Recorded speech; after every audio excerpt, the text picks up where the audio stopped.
Salam jumpa, saya Melia Laniwati Gunawan, anggota tim pengajar TK 3103 Teknik Reaksi Kimia 2 pada Fakultas Teknologi Industri Institut Teknologi Bandung. Pada kesempatan ini akan memperkenalkan tentang reaktor kontinu sebagai pengantar pada mata kuliah ini. Rangkaian unit proses di industri kimia secara umum dapat digambarkan seperti diagram alir ini, yang mana tahapan terpenting di dalam proses bahan baku menjadi produk adalah proses konversi kimia di dalam reaktor. Biaya pengoperasian reaktor diperkirakan sekitar 10-25% dari biaya total. Produk yang dihasilkan harus murni atau memenuhi spesifikasi pasar. Untuk memahami dan dapat merancang reaktor kimia diperlukan ilmu-ilmu dasar dan keahlian teknik kimia seperti termodinamika, aliran fluida, perpindahan massa dan panas, serta yang utama adalah kinetika reaksi kimia yang sudah dipelajari di mata kuliah Teknik Reaksi Kimia 1. Sebagai pendukung adalah matematika, material, serta untuk menyempurnakan proses kimia ditambah ilmu pengendalian proses, desain, dan penuntun prakteknya adalah ekonomi. Reaktor yang merupakan tempat penyelenggaraan reaksi, berdasarkan pengoperasiannya dapat dibagi menjadi dua, yaitu reaktor batch dan reaktor kontinu. Sementara berdasarkan alirannya, maka kita kenal dua, reaktor ideal dan reaktor non-ideal. Untuk reaktor batch yang ideal sudah kita pelajari pada mata kuliah Teknik Reaksi Kimia 1, TK 2104. Dan untuk reaktor kontinu, baik ideal maupun tak ideal, akan kita pelajari pada mata kuliah Teknik Reaksi Kimia 2, TK 3103. Mengapa reaktor kontinu harus dipelajari? Mari simak contoh proses berikut ini.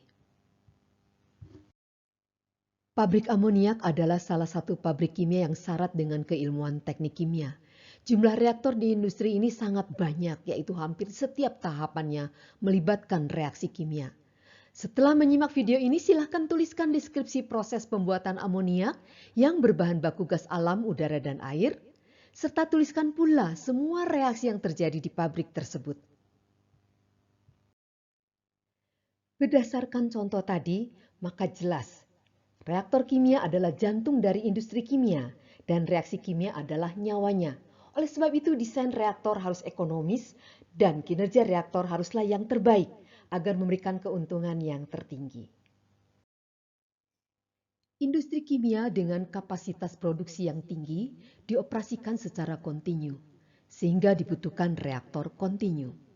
Untuk mempelajari dan merancang reaktor kontinu yang non-ideal tidaklah mudah.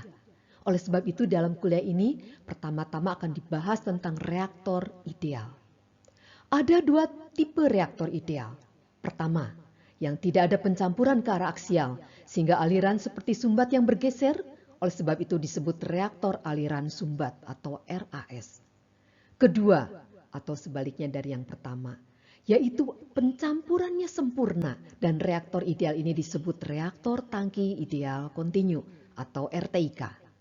Setelah itu akan dipelajari reaktor non-ideal atau reaktor real, di mana di dalam reaktor non-ideal ada pencampuran ke arah aksial namun tidak sempurna. Selain masalah keidealan aliran, berdasarkan pantauan temperatur, maka reaktor dapat dioperasikan secara isotermal, adiabatik, maupun non-isotermal non-adiabatik. Jadi akan dibahas juga tentang neraca energi di dalam reaktor, selain reaktor jamak dan reaktor daur ulang. Demikian mengenai pengenalan atau pengantar reaktor kontinu. Selamat belajar, sampai jumpa pada topik berikutnya dan terima kasih.